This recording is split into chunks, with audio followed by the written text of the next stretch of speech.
మాట అన్నాడు, ముందు నన్ను సరిచేయి, అప్పుడు అతిక్రమం చేయ వారికి నీ త్రోవలు నేను బోధిస్తానన్నాడు. మనమే సరిగా లేక మనమే దగ్గుమందు వాడండి అంటే అది ఎలాగుంటుంది? అది కరెక్ట్ కాదు అది. ఎందుకంటే దైవ సన్నిధిని ఒక వారం పోయింది, రెండో వారం కూడా పోవడమా? చూసుకోండి. అలా రాను రాను ఏమవుతుందంటే దైవ సన్నిధికి 2 వారాలు మనం ప్రార్థన మానేసాం అనుకోండి, మీకు ఈ అనుభవం ఉంటుంది. 2 రోజులు ప్రార్థన మానేస్తే 3వ రోజు ప్రార్థన చేయాలనిపించదు మనకి. రోజు ప్రార్థన చేస్తే కత్తిలా పదునెక్కుతాం మనం. రోజు కత్తిలా పదునెక్కుతాం మనం. ఆదివారం ఒక రోజు దేవుని సన్నిధి మానేస్తుంది. ఎంత కష్టం అది. రాజశేఖర్ ఉంటే మీరు ఇలా చేస్తారా? మీరు ఏమనంటే అడిగిన వాళ్ళు లేకపోయిందని సరే, నువ్వు ఊరికి ఎందుకు వెళ్తున్నారు నాకు అనవసరం. అది దైవ సన్నిధిని చూసుకోండి. మీరు ఇష్టం రాత్రంతా ఉన్నా అక్కడ పర్వాలేదు నాకు. దేవుని సన్నిధి మనం యేసయ్య రక్తం ఇచ్చి ప్రాణం ఇచ్చి కొనుక్కున్నాడు. వాక్యం చెప్పకముందు బయట హోసన్నా మినిస్ట్రీస్లో ఏసన్న గారికి కాలు ఇరిగిపోయింది. రాజమండ్రిలో మీటింగు చూడండి, కాలు ఇరిగిపోయింది. రాజమండ్రి వస్తుంటే అక్కడ ఒక ఊరు దగ్గర ఈయన రమేష్ బాబు గారు, అబ్రహాం గారు, జాన్ వెస్లీ గారు, ఇప్పుడు 3 ఉన్నారు మినిస్ట్రీలో. 7గురిని పెట్టాడు ఆయన. వీళ్ళు 3 కనిపిస్తారు. రమేష్ బాబు గారు ఒక 4 కూడలి రోడ్లో, అంటే 4 రోడ్ జంక్షన్ దగ్గర అక్కడ నిలబడి ఏసన్న గారు ఇలా అయ్యారని ఫోన్ వచ్చింది ఆయనకు. అప్పట్లో ఇది ఫోన్లు లేవు, అంటే మామూలు ఫోన్స్ అవన్నీ, ట్రంకాల్. అయితే ఆయన ఫోన్ అందుకున్నాడు. ఏసన్న గారి దగ్గరికి వెళ్తే, ఇది ఆ రోజు ఆదివారం, కాలు ఇరిగిపోయిన ఆయన ఆదివారం అక్కడికి వెళ్ళి వాళ్ళకి ఆదివారం వాళ్ళు బలపరచాలని చూడడానికి అక్కడికి వెళ్తున్నాడు. కాలు ఇరిగిపోయింది. అంటే ఇలాంటి వాళ్ళు ఉంటారా అనిపిస్తుంది దైవజనులు అనేది. కరెక్ట్గా ఆదివారం అక్కడ పట్టుకుని ఏంటంటే, అప్పుడు ఆయన చాలా కోప్పడ్డాడు. నెల్లూరు ఆయన నెల్లూరు లాంగ్వేజ్ ఒక రకంగా ఉంటుంది. ఎక్కడున్నావు ఏంటని సరే, ఆదివారం కదా, మందిరంలో ఎవరున్నారు, మందిరంలో ఎక్కడెందుకు ఉన్నామని అంటే, మీ కాలు ఇరిగిపోయింది కదా, టిఫిన్ ఇద్దామని వచ్చాము సరేనండి. టిఫిన్ ఇలా తీసుకురా, తింటాను నేను. నువ్వు మందిరానికి వెళ్ళిపో, నువ్వు అక్కడ ఆదివారం ఎందుకు బయటకు వచ్చావు నువ్వు అసలు, మీతోటి వస్తాను, మీకు కాలు ఇరిగిపోయింది కదా అంటే, నువ్వేం రానక్కరలేదు, వెళ్ళు ఆదివారం చర్చిలో వెళ్ళి చక్కగా నడిపించని చాలా సీరియస్గా ఆయన ఆదివారం ఆయన రమేష్ బాబు గారు పాటలు పాడుతారు, ఆయన్ని గట్టిగా గద్దించి అక్కడ పంపించాడు. ఈ కాలు ఇరిగిపోయిన ఆయన అక్కడికి వెళ్తే వాళ్ళందరూ అన్నారు, ఎందుకు వచ్చారు మీరు అంటే, ఈయన చెప్పాడంట, కాలు ఇరిగిపోవడం ఎవరికైనా బాధే, అంతకన్నా దేవుని వాక్యం కొరకు ఎదురు చూస్తున్నారు, వాళ్ళు బాధపడతారు, దానికన్నా ఈ బాధ చాలా చిన్నది అని చెప్పగలిగాడంట. అలాంటి వాళ్ళు ఈరోజు ఉన్నారా? ధీమాగా చెప్తున్నారు, ఊరెళ్ళిపోయాడు, ఊరెళ్ళిపోయాను. ఏం సాధించేస్తారు ఊరెళ్ళిపోయి? సోమవారం పెట్టుకోండి, అదేదో మంగళవారం పెట్టుకోండి, ఆదివారం ఎందుకు పెట్టుకోవాలి? మిగిలిన రోజులు డ్యూటీ మానరు, ఆదివారం ఒకటి సృష్టికర్త ఏమండి చెడు చాలా ప్రమాదం ఉంటుంది రాను దేవునితో. నువ్వు బాప్తిజం పొందకుండా ఉంటే అవతలు ఉండు, నువ్వు పొందే కాబట్టి ఇందులో కరెక్ట్గా ఉండు. నువ్వు నేను అడగపోయినా సరే దేవుళ్ళు ఎక్కడ అడుగుతాడు? ఇది చెప్పమని మాకు దేవుడు చెప్పని అడిగాడు, మేము చెప్తున్నాం. మేము దేవుని పరిశుద్ధ గ్రంథములో మనము ఈ వాక్యాన్ని బట్టి మనము ప్రార్థన చేసుకున్నాం. మనం ఈ వాక్యాన్ని మన జీవితములో అక్రమం అనేది మన జీవితములో ఉండడానికి వీల్లేదు. అంత్యదినాలలో అక్రమం ఎక్కువైపోతుంది విశ్వాసులలో. ఇది 2వ రాకడ సంభవాల్లో ఒక సంభవము. దయచేసి మత్తయి సువార్త 24వ అధ్యాయం 12వ వచనం చదవండి. అక్రమము విస్తరించుట చేత ప్రేమ చల్లారును, ప్రేమ చల్లారును అని ఉంది. అంత్యదినాలలో యుద్ధాలు జరుగుతాయి, అబద్ధ క్రీస్తులు వస్తారు, కరువులు, యుద్ధ సమాచారం ఉంటుంది, భూకంపాలు జరుగుతాయి, అబద్ధ ప్రవక్తలు వస్తారు. అంత్యదినాలలో అబద్ధ క్రీస్తులు వస్తారు, అబద్ధ ప్రవక్తలు వస్తారు. మనం అందరి చేత ద్వేషింపబడతాం. వాళ్ళు ద్వేషిస్తున్నారంటే అర్థం ఏంటంటే అంత్యదినాలలో ఈ సూచన సకల జనుల చేత క్రైస్తవులు ద్వేషింపబడతారు, శ్రమల పాలవుతారు. 24లో చెప్పింది. అందులో ఒక సూచన ఏమిటి అంటే అక్రమము విస్తరించుట చేత, అంటే అక్రమం పెరిగిపోతుంది. ఎక్కడంటే లోకంలో అక్రమం ఉంటుంది, సంఘములో అక్రమం ఉంటుంది. మనం అందరము రీల్స్ చూస్తున్న వాళ్ళమే. ఈ మధ్యన రావణ్ అనే ఆయన ప్రశ్నించడంలో ఆయన్ని ప్రశ్నించాడని అక్రమంగా అరెస్ట్ చేశారు. 30 కేసులు పెట్టారు. ఇప్పుడు 4వ కేసు, ప్రతి కేసుకి బెయిల్ ఇస్తుంటే 5వ కేసు పెడుతున్నారు. 5వ కేసు పెడితే మళ్ళీ 6వ కేసు అలాగా. అది యాక్చువల్గా ప్రశ్నించడము అది ఈ దేశ పౌరుని బాధ్యత. అక్రమంగా కేసులు పెట్టారని మొత్తం అక్రమం ఎక్కువైపోతుంది. ఇది ముందే చెప్పేది బైబిల్, ఇది ముందే చెప్పింది బైబిల్లో. మనం అనుకుంటాము లోకంలో న్యాయం లేదు చూడనుకుంటే, కాదు, అంత్య దినాలలో ఇంకా ఎక్కువైపోతుంది ఇది. కేవలం ఆయన పేరు జోసెఫ్ అని ఉంది. ఆయన నమ్ముకున్నాడో ప్రభువు నమ్ముకోలేదో తెలియదు. జోసెఫ్ అంటే క్రిస్టియన్ నేమ్ అది. కాబట్టి దేవుని బిడ్డలారా చూడండి, లా అండ్ ఆర్డర్ పోలీసులు కొన్ని వందల మంది పోలీసులు ఆయన వెనకాతల ప్రజా సమస్యలు పక్కన పెట్టి వాళ్ళు తిరుగుతున్నారు. అంటే ఒక్కడి కోసం, అంటే ఎంత అధికార దుర్వినియోగం జరుగుతుంది అని ప్రజలందరూ పెద్ద మేధావి వర్గం మాట్లాడుకుంటున్నారు. ఇది ఇలా జరుగుతుంది అంత్యదినాలలో అని మన ప్రభువైన యేసుక్రీస్తు చెప్పాడు. దేవునికి స్తోత్రం కలుగును గాక. హల్లెలూయా. అంటే లేఖనం ఏమవుతుంది లేఖనము? విశ్వాసులలో అక్రమం అనగా అర్థము దేవుని బిడ్డలారా, ప్రేమ చల్లారిపోవడానికి కారణం ఏంటంటే ఒకరి మీద ఒకరు చెప్పుకోవడము. ప్రేమ ఎక్కడ ఉంటుంది? ఇంకా ఒకప్పుడు ఉన్నంత ప్రేమ ఎలాగొస్తుంది మనలో? నీ మీద నేను చెప్పుకొని, నా మీద నువ్వు చెప్పుకొని, ఒకరినొకరు ద్వేషించుకొని ఉన్నప్పుడు ప్రేమ ఉండదు. ఒకరినొకరు హెచ్చించుకుంటే ప్రేమ ఉంటుంది అక్కడ. అంత్యదినాలలో దేవుని బిడ్డలారా, నేనే పాపము చేత అపరాధం చేత చచ్చిన నేను కృప ద్వారా రక్షణ పొందాను. ఫెయిల్ అయిపోవలసిన వాడిని దేవుడు గ్రేస్ మార్క్ చేశాడు కృప ద్వారా. ఇంకోటి తప్పుల కోసం నేను ఎలా మాట్లాడతానండి? ఇంకోటి తప్పుల కోసం నేను ఎలా మాట్లాడతాను? చాలామంది నాడు కృప ద్వారా రక్షణ పొందిన వారు ఇంకోళ్ళ కోసం మాట్లాడుతున్నారంటే వారు కూర్చున్న కొమ్మను ఏం చేస్తున్నారు? నరుక్కుంటున్నారు. వాళ్ళు ఒకరి మీద ఒకరు చెప్పుకోవడం అనేది అక్రమము. దేవునికి చెప్పడము ప్రార్థన క్రమము. ప్రేమ ఎందుకు తగ్గిపోతుంది? ప్రేమ తగ్గిపోవడానికి కారణాలు ఏమిటి? అంత్యదినాలలో ప్రేమ తగ్గిపోవడానికి కారణం సంఘాలలో అక్రమము అనేది వచ్చేసింది. ఒకరి కోసం ఒకరు సిమ్లీగా మాట్లాడుకోవడం, ద్వేషించటం. ఏదైనా అలాంటిది దొరికితే ప్రార్థన చేయడమే తప్ప నలుగురికి చెప్పడం, మళ్ళా ఆ నలుగురికి చెప్పిన వాళ్ళ మీద ఈ నలుగురు వాళ్ళ కోసం చెప్పుకోవడం, ఇలాగా ఇదంతా కూడా అక్రమము అన్నాడు. అంత్యదినాలలో ప్రేమ అని పెట్టాడు.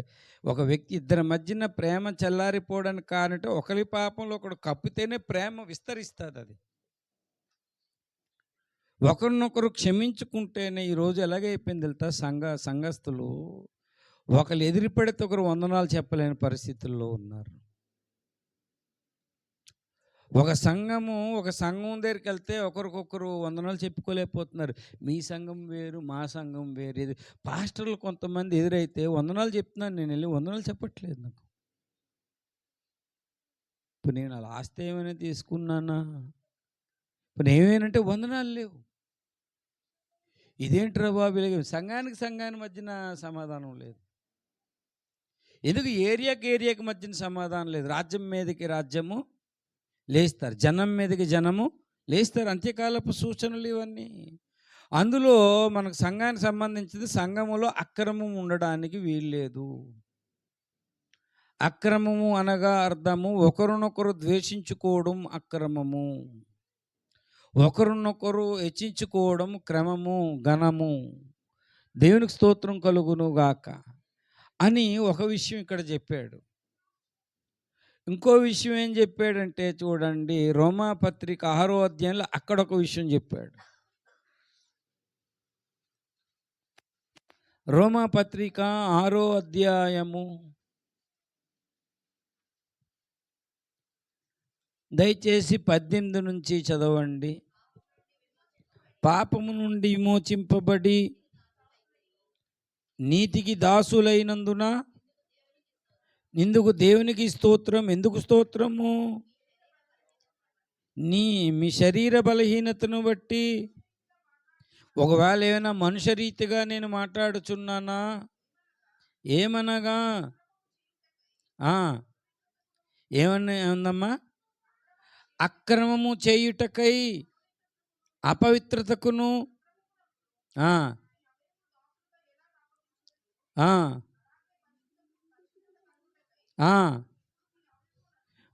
నీతికి అప్పగించిరి.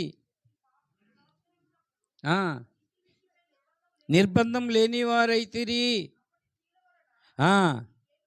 టోటల్గా మీకు అర్థమైన విషయం, ఇక్కడ అర్థమైన విషయం చెప్తాం. యేసు ప్రభువులో లేక మునుపు మనం నీతి ఏమీ చేయలేదు. మనకు నచ్చినట్టు తిరిగాము. అప్పుడు క్రియల వల్ల మనకు ఫలం ఏమీ లేదు. అప్పుడు మన అవయవాలన్నీ సైతాన్ గడక అప్పచెప్పుకున్నాం మనం. ఎందుకంటే సాతాను అధికారం నుంచి మనం వచ్చాం, మనం ఇక్కడికి దేవుని అధికారంలోకి. ఓ రోమా సంఘమా, దేవుని అధికారంలోకి వచ్చావు. ఏం చేసావు? 6:1 ఏమనుంది? 6:1 చదవండి. అలాగైతే ఏమందుము? నిలిచి ఉందమ్మా, అట్లన్న రాదు.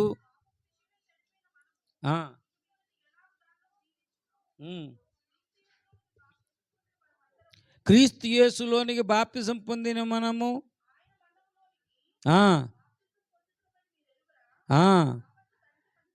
బాప్తిజం పొందిన మనము మళ్ళీ పాపంలో ఎలాగుంటాము? మనము కాంటెక్స్ట్ ఇది, సందర్భం. ఎందుకు ఈ పాపం ఎలా జరుగుతుంది అంటే, ఒకప్పుడు యేసయ్యని నమ్మాము, పాపం నుంచి విమోచన పొందాము. మనం యేసయ్యని నమ్మి పాపం నుంచి బయటకు వచ్చాము. మన అవయవాలు యేసయ్యకి అప్పచెప్పుకుంటే పరిశుద్ధత అనే ఫలం కలుగుతుంది. మన అవయవాలు దుర్నీతి అనేది అప్పచెప్పుకుంటే, అపవిత్రకు అప్పచెప్పుకుంటే అపవిత్రత అనేదే వస్తుంది మనకి. మీరు ధర్మశాస్త్రానికి కాదు మీద అంటాడు. ఏమంటాడు? మీద వచనం చూడండి, 14. లోనండి మన కృపకు లోనైన వారం. కృప ఎవరి ద్వారా వచ్చింది? కృప యేసయ్య ద్వారా వచ్చింది. యేసు అనగా నీతి. నీతికి మన అవయవాలు అప్పచెప్పుకోవాలి. అప్పుడు దేవుని బిడ్డలారా, అది క్రమము. నువ్వు పాపం నుంచి విమోచింపబడి నీ అవయవాలు మరలా అపవిత్రకు అప్పచెప్పుకుంటున్నావు, అది క్రమం కాదు.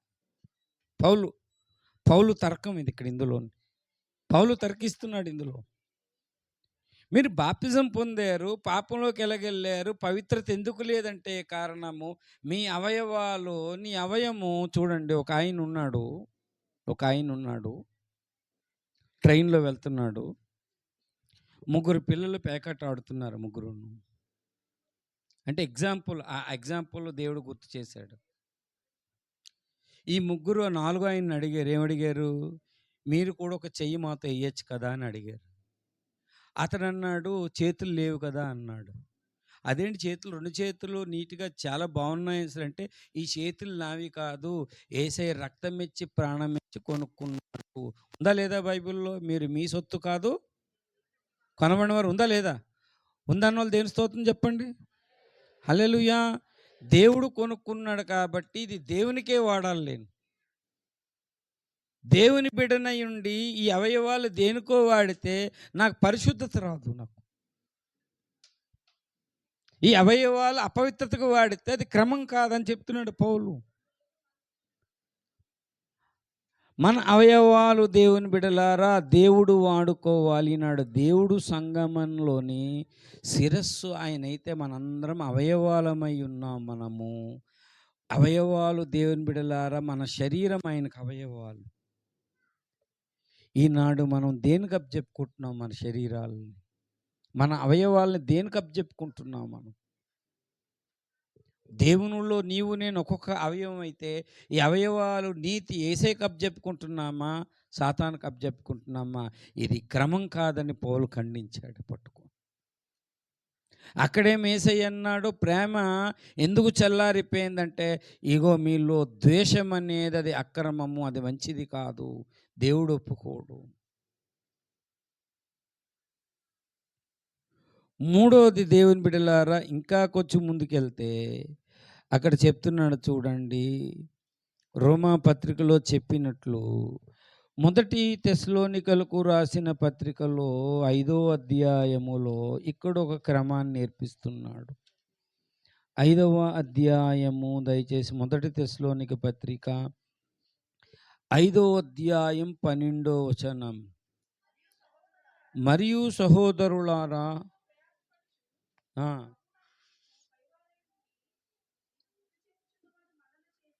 ఆ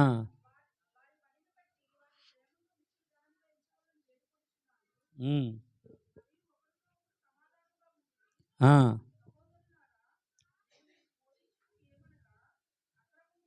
అక్రమముగా నడుచుకున్న వారికి బుద్ధి చెప్పండి అన్నాడు. ఏమన్నాడు? అక్రమంగా నడుచుకున్న వారికి బుద్ధి చెప్పండి అన్నారు. అక్రమంగా నడుచుకోవడం ఏంటి అంటే ఈ వచనం ఎలా పెట్టాడు? మరియు సహోదరులారా, మీ మీదనున్నవారు మీకు బుద్ధి చెప్పినప్పుడు వాళ్ళు పనిని బట్టి అయ్యో మా కోసమే కదా చెప్తున్నాడని ఘనముగా ఎంచడము క్రమము. ఘనంగా ఎంచడము క్రమము. చర్చికి రాకపోతే నీకు నష్టం వస్తుందని నేను దేవుడు చెప్పమన్న మాట చెప్తుంటప్పుడు విశ్వాసులు బాధపడుతున్నారు. ఇదేంటి మమ్మల్ని మరి మరి నువ్వు బాప్తిస్మ సమయాన దేవునికి వస్తానని బాప్తిస్మ తీసుకున్నప్పుడు చెప్పావు కదా, మర్చిపోయావా? బాప్తిస్మ సమయాన ఆ రోజే నువ్వు ఉంటావంటే ఉంటానన్నావు, అదే నేను లేనంటే బాప్తిస్మ ఇవ్వం కదా మేము. పోనీ ఇంకా లోకంలో ఆశ ఉన్నట్టుందని వదిలేస్తాం కదా లోకంలో. క్రమాన్ని గూర్చి మాట్లాడాడు. మీ పైనున్నవారు మనల్ని మిక్కిలి ఘనముగా ఎంచుకోండి, వారి పనిని బట్టి ప్రేమతో మిక్కిలి ఒకరితో ఒకరు సమాధానంగా ఉండడం క్రమము. సహోదరులారా, అంటే ఇలా ఇదంతా చెప్పి అక్రమంగా నడుచుకున్న వారు సంఘములో ఉన్నారు. ఇంత అక్రమంగా నడుచుకోవడానికి కారణం చెప్పాడు కాబట్టి అన్నాడు చూడండి. ఏమన్నాడు? అందరినీ మరియు అన్నాడు. దానికి ఏది యాడ్ చేశాడు 11లో? కాబట్టి మీరు ఇప్పుడు చేయుచున్నట్టుగానే క్షేమాభివృద్ధి కలుగజేసుకోండి. మరియు అని దీన్ని అండ్, మరియు అంటే ఎండ్ అని కలుపుతూ ఉన్నాడు. సంఘములో క్షేమాభివృద్ధి చేసుకోవడము, ఒకరినొకడు ఆదరించుకోవడం క్షమము, ఒకడొకడు బుద్ధి చెప్పుకోవడము క్రమము, ఒకరి పనిని బట్టి ఘనంగా ఎంచడం క్రమం, ఒకరితో ఒకరు సమాధానంగా ఉండడం క్రమము. ఎవరైనా అక్రమంగా ఉంటే విశ్వాసులకే ఆజ్ఞిస్తున్నాడు. సేవకుడు అక్కర్లేదు, విశ్వాసులకి ఆజ్ఞిస్తాడు. ఒకరొకరు మీరు అక్రమంగా ఉంటే బుద్ధి చెప్పుకోండి. అసలు వాస్తవానికి దీని మూలం ఏంటి అంటే 5వ వచనం ఏమంటున్నాడు చూడండి. వీరు ఇంత అక్రమంగా వెళ్ళడానికి కారణం ఏంటి? మీరెందరూ వెలుగు సంబంధులను పగటి సంబంధులై ఉన్నారు, చీకటి వారము కాము. మత్తులము కాకయుందుము, రాత్రి వేళ నిద్రపోదురు.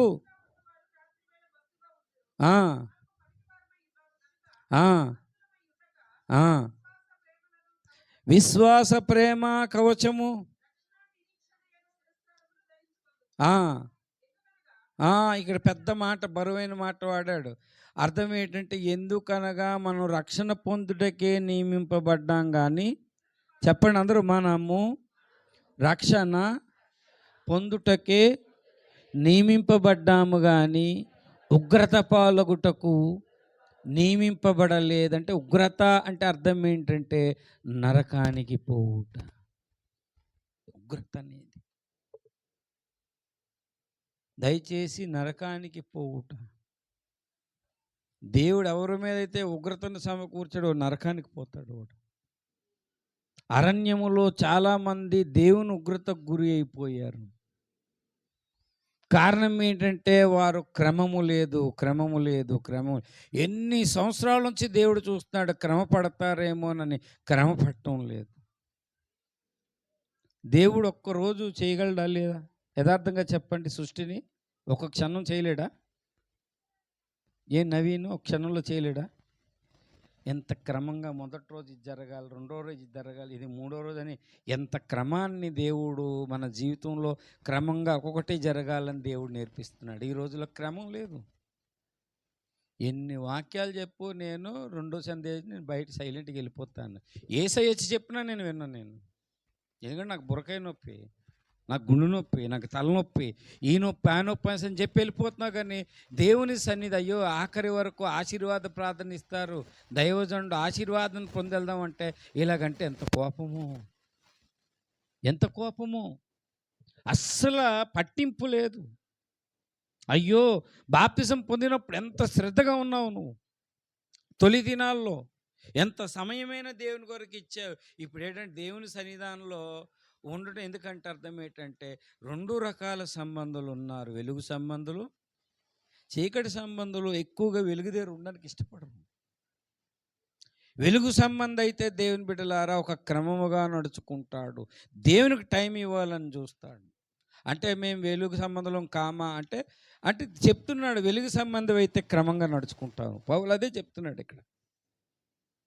కాబట్టి నువ్వు వెలుగు సంబంధం అయితే ఒకరితో ఒకరు సమాధానంగా ఉంటావు, క్షేమాభివృద్ధి కలగజేస్తావు. పడుకునే వాళ్ళు రాత్రి వేళ పడుకుని నిద్రపోతారు. నీ పగటి సంబంధివి నీవు, వెలుగు సంబంధివి నీవు. ఈ పత్రిక రాస్తున్నాడు, వెలుగు సంబంధివి నీవు. దేవుడు వెలుగై ఉన్నాడు, నువ్వు వెలుగై ఉండాలి. నువ్వు దేవుని నమ్మి నీవు చీకటి ఎలాగవుతావు? నువ్వు అది అక్రమం. అది దేవుని నమ్మిన నీవు అసమాధానం కలుగుంటావు. నీవు దేవుని నమ్మిన నీవు దైవ సన్నిధానం చెలగెళ్ళిపోతావు బయటికి. ఎన్ని వాక్యాలు చెప్పినా వెళ్ళిపోతున్నావు. నేవనాలి నీవు, దీవెనొద్దా నీకు? చాలామంది నాకు రక్షణ దీవెన అక్కర్లేదు, ఉగ్రతే కావాలన్నట్టున్నారు. అందుకే ఈ మాట రాయించాడు, మన రక్షణ పొందుటకే దేవుడు నియమించను కానీ ఉగ్రత పాలగుటకు నియమింపబడలేదు. అందుకే నువ్వు సమాధానంగా ఉండు. అక్రమం నడుచుకున్న వారికి బుద్ధి చెప్పు, బలహీనంగా ఉంటే బలపరచు. ఎంత చక్కగా చెప్పు. అధైర్యంగా ఉన్న వారిని ధైర్యపరచు. చాలా కిందన చెప్పాడు, ఏమన్నాడు? దీర్ఘశాంతం కలిగి అందరి ఏడలో ఏమండి? దీర్ఘశాంతం కలిగి ఉండండి. చాలా చెప్పాడు. ఎందుకంటే సంఘములో క్రమాన్ని గురించి మాట్లాడాడు. ఈనాడు సంఘాలలో క్రమం లేదు, కుటుంబాలలో క్రమం లేదు, వ్యక్తిగతంగా క్రమం లేదు. దేవుడు ఒకటి దగ్గర అక్రమాన్ని ఏమనంటే, నీ అవయవాల్ని తీసుకెళ్ళి నువ్వు అపవిత్రత కొరకు అబ్జెప్పుకుంటున్నావు, దుర్నీతికి అబ్జెప్తున్నావు, అది క్రమం కాదన్నాడు. అక్కడ అర్థం వేరు. ఇక్కడేం మత్తయి సువార్తలో అర్థం వేరు. ఏంటంటే అందరితోటి ద్వేషిస్తున్నావు, అది అక్రమం. ద్వేషం వల్ల ఏమవుతుంది? ప్రేమ తగ్గిపోతుంది, అది అక్రమము అని మాట్లాడాడు. ఇక్కడ ఏమన్నాడు? నువ్వు వెలుగు సంబంధిగా ఉండాలి, చీకటి సంబంధిగా ఎలా నడుస్తున్నావు? నువ్వు ఎవరితో సమాధానంగా ఉండవు, ఎవరి ఎళ్ళ దీర్ఘశాంతం ఉండవు. ఏదైనా ఒక మాట అంటే మటుకు కోపం, కాలు దగ్గర నుంచి మొత్తం అంతా కోపం లేస్తుంది. ఇంక నువ్వేం వెలుగు సంబంధివి నీవు? అప్పుడప్పుడు దేవుడు చిన్న చిన్న తగువులు చూస్తాడు, వీళ్ళు ఎలాగుంటారు ఏంటని. ఈ ఎంత జ్ఞానంగా ఉంటారండి. మనం ఏం చేస్తుంటే మన టెంపర్ అవుట్ అయిపోతుంటాం.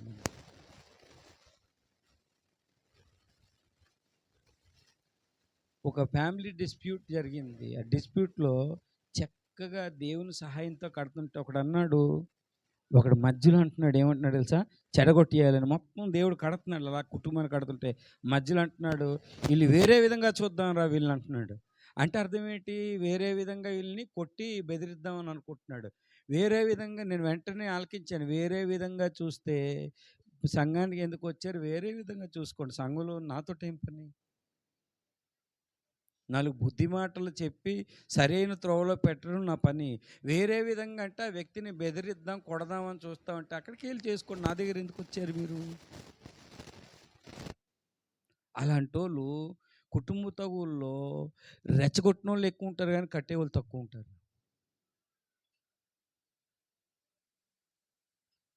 కాబట్టి దేవుని బిడ్డలారా, మాట్లాడినప్పుడు మనం వెలుగు సంబంధిలా మాట్లాడాలి మనం. వెలుగు సంబంధిలాగా ఉండాలి. నేను ఎప్పటికైనా ఆ నిత్యత్వం అనే వెలుగులోకి నేను వెళ్తాను. ఎందుకంటే దేవుడు ఈ లోకానికి ఏమై ఉన్నాడు? నేను కూడా ఏమై ఉండాలి? వెలుగై అంటే వెలగాలంటే ఏం చేయాలి? నా సమాధానం అనే వెలుగు వెలగాలి. నా ప్రేమ అనే వెలుగు వెలగాలి.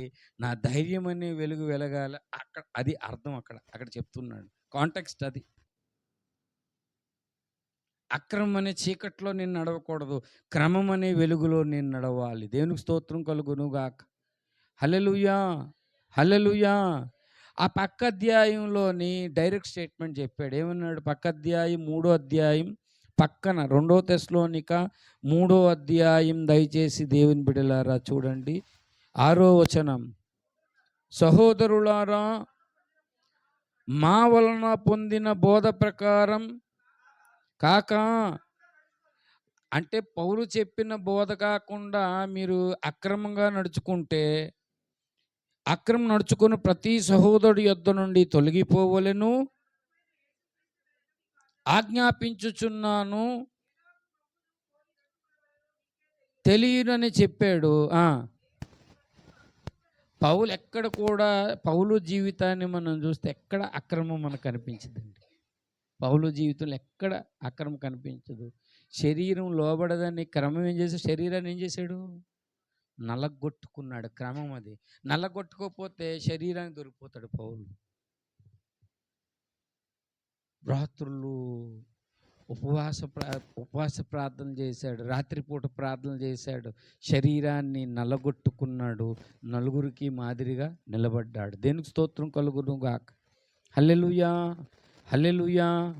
కాబట్టి దేవుని బిడ్డలారా, అంటున్నాడు, పౌలు ఏ బోధ అయితే చెప్పాడో ఆ బోధలో నడవడం క్రమము. ఆ బోధ కాక వేరే బోధలు వెళ్తే మీరు అక్రమంగా వెళ్ళిపోతున్నారు. అందులో నుంచి అలా తొలగిపోతున్నారు. అక్రమంగా ఉన్న వాళ్ళ దగ్గర నుంచి ఏం చేయమన్నాడు? ఈ బోధ కాకుండా వేరే బోధలోకి మీరు వెళ్ళారు. ఏం చెప్పాడు? మేము పొందిన బోధ ప్రకారంగా మీరు నడుచుకొనుక అక్రమంగా నడుచుకుని ప్రతి సోదరుని అక్కడి నుంచి తొలగిపోండి. క్రమంలోకి రండి అని పౌలు పిలిపిస్తున్నాడు. దేవునికి స్తోత్రం కలుగును గాక. హల్లెలూయా! హల్లెలూయా!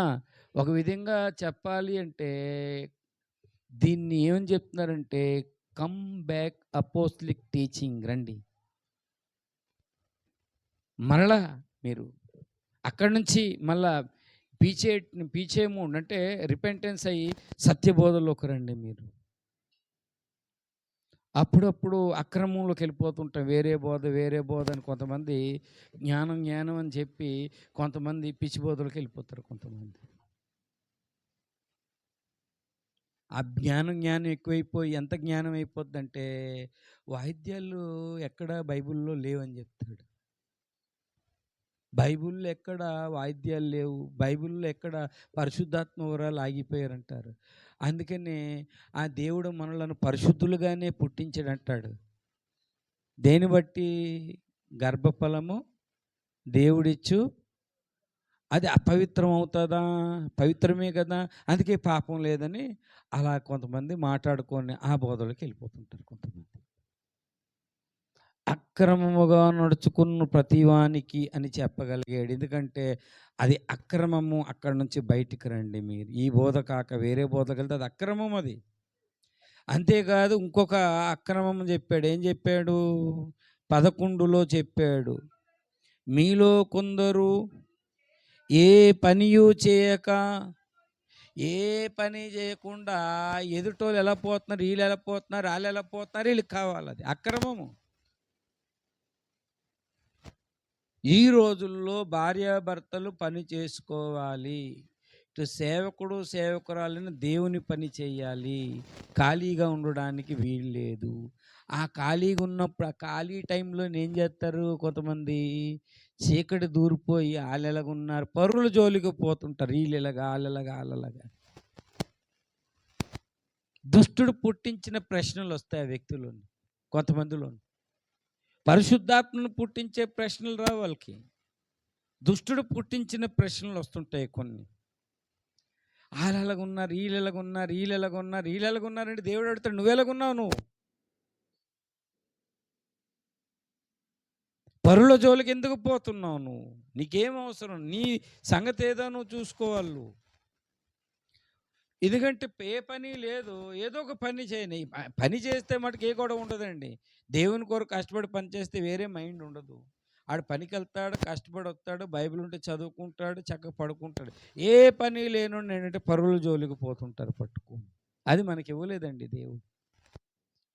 ఇదే కావాలి కొంతమందికి. ఇంట్లో పని చూసుకోరు, ఇంట్లో పరిస్థితులు చూసుకోరు, వేరే వాళ్ళ ఇంట్లో పరిస్థితులు కావాలి వీళ్ళకి.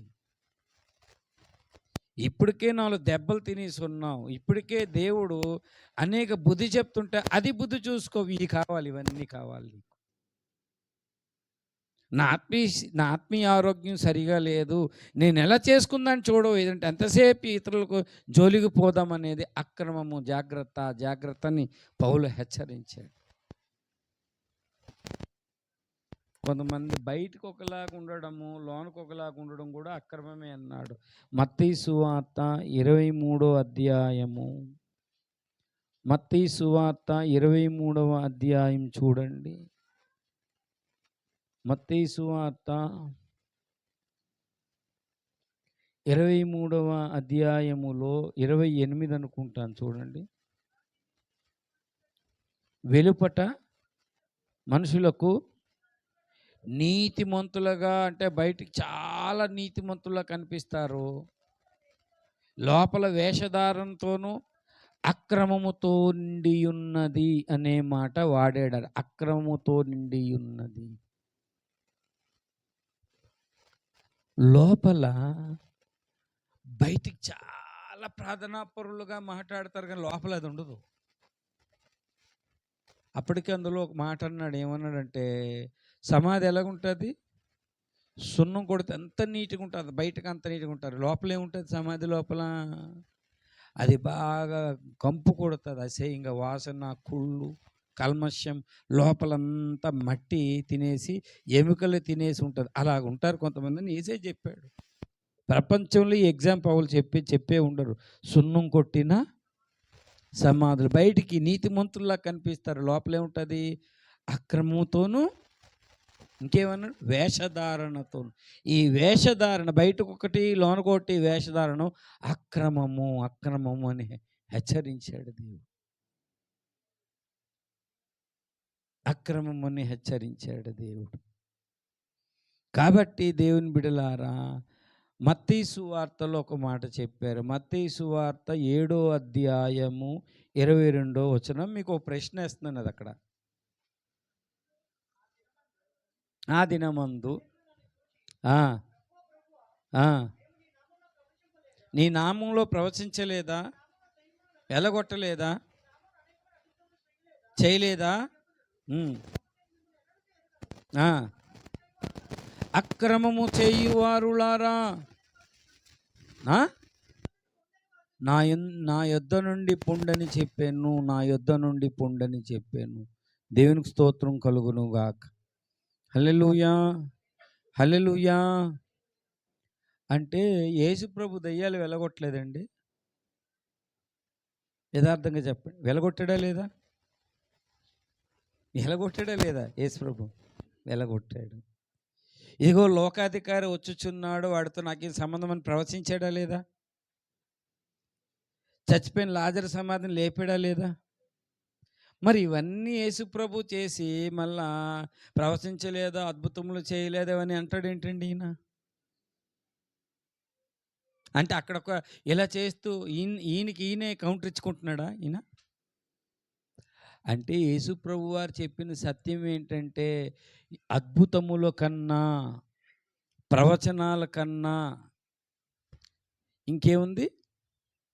అద్భుతాల కన్నా, ప్రవచనాల కన్నా, దెయ్యాలు వెళ్ళగొట్టకన్నా ప్రభువు చిత్తానికి ప్రాధాన్యత ఇవ్వండి అని చెప్పడానికి ఈ మాట చెప్పాడు గానీ, ప్రవచనాలు లేవని కాదు, అద్భుతాలు లేవని కాదు, దయ్యాలు వెళ్ళగొట్టదనేది కాదు. మన ప్రార్థన ఒక్కోసారి ఏ దయ్యాలు పడితే తెలీదు. దేవుని సన్నిధికి వచ్చాక దయ్యాలు పోతాయి, దురాత్మలు. ఎవరిలో ఏమున్నాయో తెలియదు. దేవుని సన్నిధిలో ఆరాధన చేస్తున్నప్పుడు దయ్యాలు పోతాయి కొన్ని. ఆ మైండ్ అంతా ఫ్రెష్ అయిపోతుంది. దేవుని కొరకేమో, దేవుని కొరకు నమ్మకంగా నేను బ్రతకాలని. యేసయ్య దయ్యాలు వెళ్ళగొట్టాడు, అద్భుతాలు చేశాడు, ప్రవచించాడు. ఇగో మీలో ఒకడు నన్ను అప్పగించబోతున్నాడని ప్రవచించాడు ఆయన, చెప్పాడు ఆయన. ఆయనకి ఎలా తెలుసు అంటే ఆయన ప్రవక్త. మనుషు కుమారునిలాగా మీరేం చేస్తారు? అప్పగిస్తారు. ఆయన మళ్ళీ మూడో దినాన్ని తిరిగి లేస్తాడని ప్రవచించాడు. ఆయనకు ఆయన అడ్డంగా చెప్పుకోలేదు. ఎలాగుందంటే ఒక దగ్గర ఒకలా చెప్పావు, ఇక్కడ ఎలా చెప్పావు అనేది లేదు. కాదంటే ఆ రెండిటికి మించి ఒకటి ఉంది. ఏంటంటే క్రమం ఏమిటంటే దేవుని చిత్తము. ప్రభువా ప్రభువా పిలిచివాడు అంటే ప్రవచనాలు, అద్భుతాలు, ఇంకేమన్నాడు? దయ్యాలు వెలగొట్టే దానికన్నా నా చిత్తం చేయడము క్రమము. దేవునికి స్తోత్రం కలుగునుగాక. హల్లెలూయా, హల్లెలూయా, హల్లెలూయా. ఆయన చిత్తాన్ని అనుసరించి ఆత్మ మనలను నడిపిస్తుంది. దేవునికి స్తోత్రం కలుగునుగాక. మనం ఆత్మను అనుసరించి క్రమముగా నడుచుకుందుము అంటే అర్థం ఏమిటంటే, ఆత్మ మన మీదకి వచ్చి క్రమముగా నడిపిస్తుంది. దేవుని చిత్తాన్ని తెలియజేసి దేవుని చిత్తాన్ని ఎరిగి నడవడము క్రమము, క్రమము, క్రమము.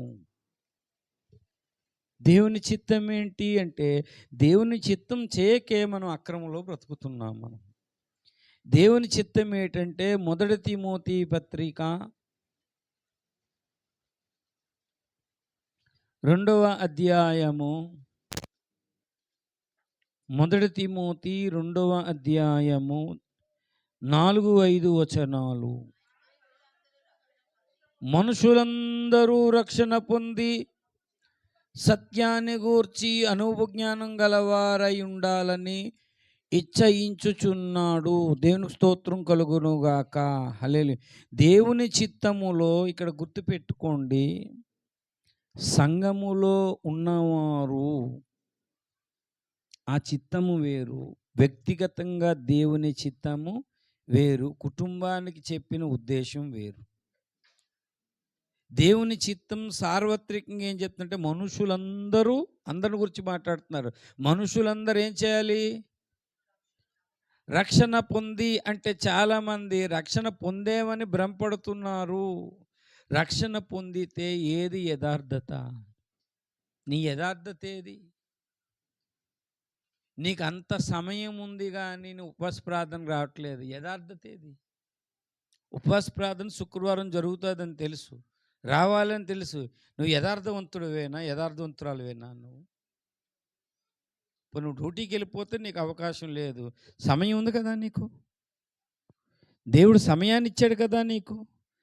దేవునికి స్తోత్రం కలుగునుగాక. దేవుడు నీకు సమయాన్ని ఇచ్చినా కూడా నువ్వు ఉపవాస ప్రార్థనకు రావటం లేదు. మరి నువ్వు యథార్థవంతుడవేనా? యథార్థత లేనివాడు రక్షణ పోగొట్టుకుంటాడు. పరిశుద్ధత లేనివాడు రక్షణ పోగొట్టుకుంటాడు. అంటే రక్షణ పొంది అంటే ఏంటంటే పరిశుద్ధత కలిగి, యథార్థత కలిగి, ఈ లోకం నుంచి వేరే సహనం కలిగి, ప్రార్థన కలిగి, సత్యాన్ని నమ్మి, ఇవన్నీ రక్షణ పొందుటకు కారణము. దేవునికి స్తోత్రం. ఇవన్నీ ఏ సత్యాలైతే మనము దైవజనం ద్వారా వింటున్నాము, అది మన అనుభవంలోనికి రావాలి. సత్యం తెలుసుకుంటున్నా కానీ అనుభవంలోకి రావటం లేదు. రక్షణ పొందేమో యథార్థత లేకుండా మనం ఏ మేలు చేయక మానడం వచ్చేటప్పుడు మనం అపనమ్మికగా మనం బ్రతుకుతున్నాము. అపనమ్మికగా మనం బ్రతుకుతున్నాము. దేవునికి స్తోత్రం కలుగునుగాక. ఏమైంది? ఆఫ్ అయిపోయిందంటే దాని బ్యాటరీ అయిపోయింది. అది పెద్ద దానికి ఇంజనీర్ అనక్కర్లేదు, బ్యాటరీ అయిపోయింది అది. దేవునికి స్తోత్రం కలుగునుగాక. హల్లెలూయా. దానికి కూడా తెలిసిపోయింది. విశ్వాసులు పాస్టర్ గారు గొంతు చించుకొని చెప్పినా కూడా వీళ్ళు పట్టించుకోవట్లేదు. ఈ చెవులు విని ఈ చెవులుదని ఆరిపోయింది అది కూడా.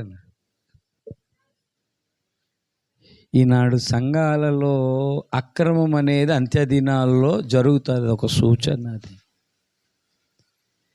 కాబట్టి అక్రమం ఏమిటి అంటే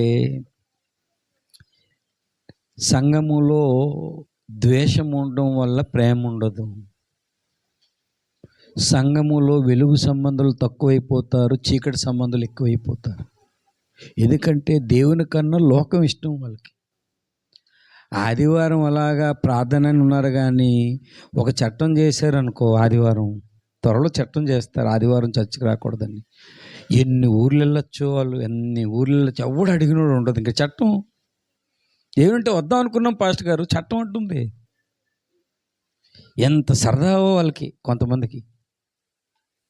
ఏం క్రైస్తవ జీవితం రా బాబు. లోకంలో దానికి వెళ్ళొద్దంటారు, ఒక టీవీ చూడొద్దంటారు, ఫంక్షన్కి వెళ్ళొద్దంటారు, పలాందని. ఎంతసేపు దేవుని సన్నిధానంలో అలాగ ఉల్లిపాయలు పిండుకొని ఆడాలి ఎక్కడ అని ఒక ఆవిడ అంటుంది. అమ్మ ఇక్కడ జీవితం బైబిల్ ఏం చెప్తుంటే కొద్ది కాలం. ఈ జీవితం ఏ కాలము? కొద్ది కాలం. ప్రభుతో జీవించు కాలము సదాకాలం అనుంది. దేవునికి స్తోత్రం. ఈ కొద్ది కాలములో నువ్వు అపవిత్రత బ్రతికి, సంతోషంతో బ్రతికి, అందుకని అప్పుడప్పుడు దేవుడు ఏం చేశాడంటే కోవిడ్ లాంటిది తీసుకొచ్చాడు. కోవిడ్లో చాలామంది సంతోషంగా ఉన్నారు, చర్చ్ లేదని. ఎవరో యథార్థంగా ఉన్న వాళ్ళు, అయ్యో నాకు దేవుని సన్నిధి లేదు, ఉపవాస ప్రార్థన లేదు. చూడండి, చర్చ్ పెట్టలేనప్పుడేమో చర్చ్ ఉండండి, చర్చ్ పెట్టేటప్పుడేమో ఏ ప్రార్థనకి రారు. కోవిడ్కి మించిన కరువు త్వరలో రాబోతుంది ఒకటి. అప్పుడు ఆదివారం కూడా, అప్పుడు ఆదివారం కాదు కదా, పక్కన ఇంతకుముందు కోవిడ్ చీకటి సంబంధంగా ఉండడం, అలాగుంటే అసమాధానం, అధైర్యము, బలహీనతలు, కృతజ్ఞత లేని, ప్రార్థన లేని పరిస్థితులు ఏర్పడతాయి. అందుకని ఎడతెగక ప్రార్థన చేయండి, కృతజ్ఞత చెల్లించండి, సమాధానంగా ఉండండి, అధైర్యంగా ఉన్న వారిని ధైర్యపరచండి, బలహీనలకు ఊతనియండి. ఎందుకు చెప్పాడు? చీకట్లో ఉంటే అలాగే ఉంటావు. అక్రమంగా వాళ్ళకి చెప్పండి, బుద్ధి చెప్పండి అని చెప్పాడు. పెదలంటే గౌరవం ఉండదు. ఈనాడు అదే జరుగుతుంది. పెద్దలంటే గౌరవం లేదు ఈనాడు. ఏ కోశానా గౌరవం లేదు పెద్దలంటే. పెద్దోడు ఒక మాట చెప్పాడు, పాస్టర్ గారు ఒక మాట చెప్పాడు, గౌరవం లేదు.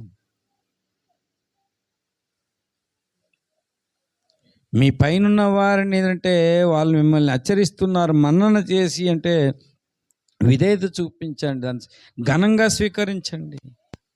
అది క్రమము. అక్రమం ఏంటంటే బయట కోట ఉంది, లోన కోట ఉంది, అది అక్రమం, వేషధారణ. పౌలు బోధ కాక వేరొక బోధలో ఉన్నవారు రండి, అది అక్రమంగా ఉన్నారు వాళ్ళు, క్రమంలోనికి రండి. పౌలు బోధలోకి రావడం క్రమం. అంతేకాదు పని పాట లేకుండా, దేవుని కొరకు పని పాట లేకుండా తిరగడం అది అక్రమము. పని చేసుకోండి మీరు, లేకపోతే పరుల జోలికి పోతారు అని చెప్పి లాస్ట్లో ఏం చెప్పాడంటే, అక్రమం ఏంటంటే దైవ చిత్తానికి ప్రాధాన్యత ఇవ్వడము క్రమము, లేకపోతే అది అక్రమము. దైవ చిత్తాన్ని ఎరిగి, కొన్ని దేవుని ఉద్దేశాలు ఎరిగినప్పుడు ఆ క్రమంలో కొన్ని అద్భుతాలు జరుగుతాయి, కొన్ని దెయ్యాలు పోతాయి, కొన్ని ప్రవచనాలు వస్తాయి. చిత్తాన్ని పక్కన పెట్టి ఇవన్నీ చేస్తే అది క్రమం కాదంటున్నాడు యేసయ్య అక్కడ. అది కాంటెక్స్ట్, సందర్భం. అందులో మొట్టమొదటి భాగం దేవుని చిత్తంలో మొట్టమొదటి క్రమములో భాగం ఏంటంటే దేవుని చిత్తంగా అనుసరించి, అంటే దేవుని చిత్తాన్ని, ఆత్మ నిజంగా నువ్వు పొందుకుంటే దేవుని చిత్తాన్ని అనుసరించి క్రమంగా నడిపిస్తుంది, నువ్వు రక్షణ పొందగలుగుతావు. రెండో ఏంటంటే సత్యాన్ని గురించి అనుభవ జ్ఞానం కలిగి ఉంటావు. మూడవది మొదటి తెస్సలోనిక పత్రిక 4వ అధ్యాయం 9వ వచనం.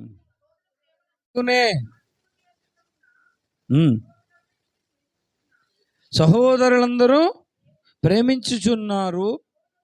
ఆ! ప్రేమయందు మరి ఎక్కువగా. ఆ! ఆ! అంటే తొమ్మిదో వచనం ఏముంది అంటే, ప్రేమ అనేది చెప్తున్నాడు. సంఘములో రెండో మొదటి మెట్టేం రక్షణ పొందాలి. రెండో మెట్టు సత్యం గూర్చి అనుభవ జ్ఞానం కలిగి ఉండాలి. మూడో మెట్టేంటంటే, నీ దేవుని ప్రేమించు. దేవుని ప్రేమ ఎలా నేర్చుకుంటే, దేవుని ప్రేమించుట కూడా అది మార్కు సువార్త 12 అధ్యాయం 30 వచనంలో చెప్పాడు. ఏమని చెప్పాడు చూడండి. మార్కు సువార్త నువ్వు నిజంగా దేవుని చేత నువ్వు ప్రేమను నేర్చుకుంటే ఆ! హ్మ్. ఆ! ఆ! నీ దేవుడైన ప్రభువును ప్రేమించవలెను. ఆజ్ఞ హ్మ్.